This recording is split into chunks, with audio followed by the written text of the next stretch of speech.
The neighborhood Italian restaurant. Comfortable, dependable, affordable. That's exactly how we would describe Carlo's Cucina Italiana in Allston, Massachusetts.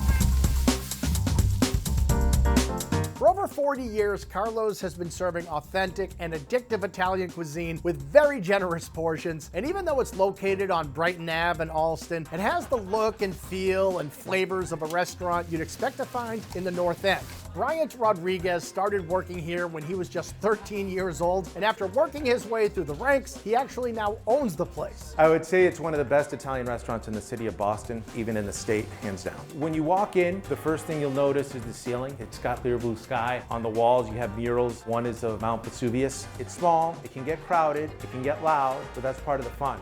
Carlo's has been around a long time, so I want to show you some of the most popular dishes that customers, including myself, keep coming back for. Starting with the calamari. It's sauteed with roasted red peppers, cherry peppers, artichoke hearts, and olives, all in a cherry tomato sauce. The calamari is perfectly fried, so it remains crispy, and by the way, they use the rings only. But the best circular or technically spherical appetizer is the arancini. The arancini are the rice balls stuffed with ground beef and peas, breaded, deep fried, and served in a tomato cream sauce. Now the difference between our arancini and everyone else's is most times you get the arancini, they're small. Ours are not. They're bigger than a baseball, smaller than a softball, and you get 2 of them, so it's a lot of food. I know a lot of places do these, but ours are good. Pastas are really good here as well, especially the gnocchi spezzatino. So these are fluffy, handmade potato dumplings sauteed with mushrooms, capers, onions, and sun-dried tomatoes. There's a bunch of chicken medallions in there as well, rounded out with some plum tomato sauce, Parmesan cheese, and fresh basil. Then there's the Polo Irene, which has been a favorite here for decades. That has chicken, peppers, onions, mushrooms, all cooked in a light white wine sauce. And the best part of this dish is the crispy pan-fried potatoes. Those are awesome. It should come as no surprise that chicken parmesan is a top seller here as well. You get 2 hand-breaded chicken breasts topped with their legendary tomato sauce, mozzarella, and pecorino romano. The chicken is tender. You get a pretty epic cheese pull. I mean, just look at this, and the portion is gigantic.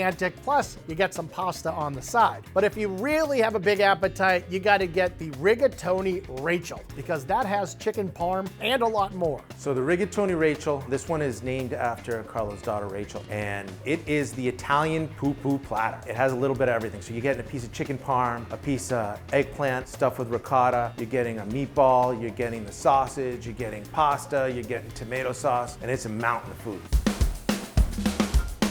A couple more specialties worth mentioning. There's the Carlo that has chicken, sausage, onions, and most importantly, vinegar peppers. That puts the flavor over the top. And the Vitello Carlo, which is definitely a house favorite. Veal cutlet, pounded thin, stuffed with artichoke hearts, prosciutto, and fontina cheese, rolled up, baked in the oven. There's a little tanginess to the artichoke, the saltiness of the prosciutto, the mild creaminess of the fontina inside just melds really well with the veal. It's like a little bite of heaven.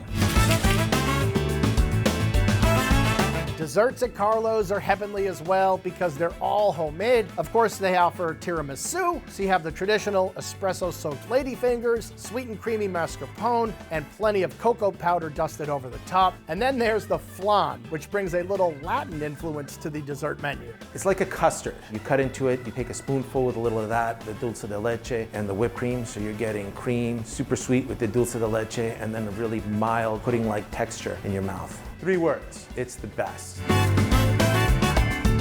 Why would you go to the North End where you have to fight for parking? You have to fight for traffic. It's crazy. Not that the parking's much better here, but it's closer, and you will not leave hungry. I promise you.